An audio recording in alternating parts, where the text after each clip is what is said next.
Pambansang kamao Manny Pacquiao dumating sa Amerika. Ayon nga po sa bagong upload ng FightHype.com, na-interview na dito si Manny Pacquiao at tinanong siya tungkol sa paghahanda ni Floyd Mayweather sa kanyang exhibition fight. Hindi nga po masyadong nagsalita si Manny Pacquiao sa mga katanungan mga boss dahil busy pa. Kaya abangan natin ang mga karagdagang interview kay Manny Pacquiao tungkol sa kanyang paparating na exhibition fight. Dahil sabi nga magkakaroon muna siya ng exhibition bago lumaban kay Mayweather sa September. Nagbigay din ng prediction si Manny Pacquiao sa labanan ng New York Knicks at Spurs. Sabi nga po ni Pacman mas papabor siya sa New York Knicks. Samantala nagpasilip nga po ng isang training si Floyd Mayweather. Sinasabi nga po ng mga fans mabilis tignan si Floyd dahil mabilis din yung taga-mitts niya.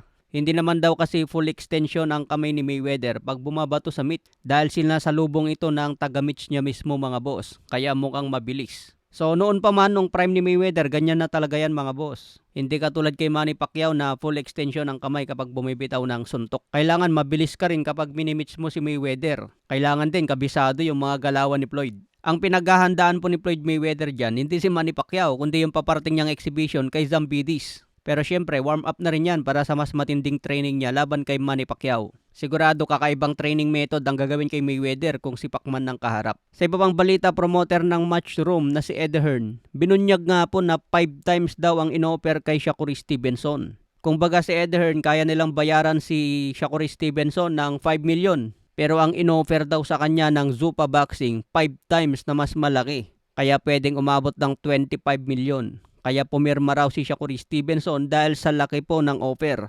Pero ang malaking problema raw rito, sino ang kalaban ni Shakur Stevenson under ng Zuffa Boxing? Dahil lahat naman ng kalaban ni Shakur Stevenson nasa ibang promotion pa.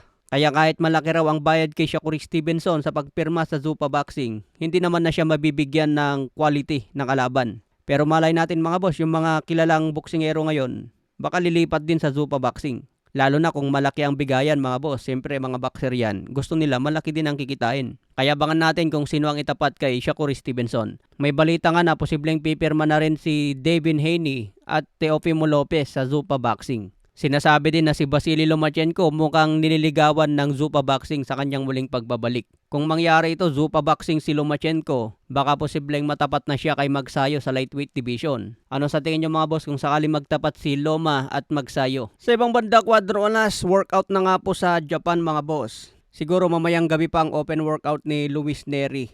Tignan nga natin kung magandang kondisyon ni Luis Nery mga boss. Samantala sinasabi nga po ng mga fans na babantayan daw ni Naoya Inoue ang laban ni Casimero. Sa tingin nyo mga boss, maglalaan pa kaya ng oras si Naoya Inoue para bantayan si Casimero? Pwede siguro mapanood niya yung highlights na lang mga boss. Pero yung manonood sa mismong laban mukhang malabo na pupuntayan si Naoya Inoue. Okay mga boss, hanggang sa muli nating updates.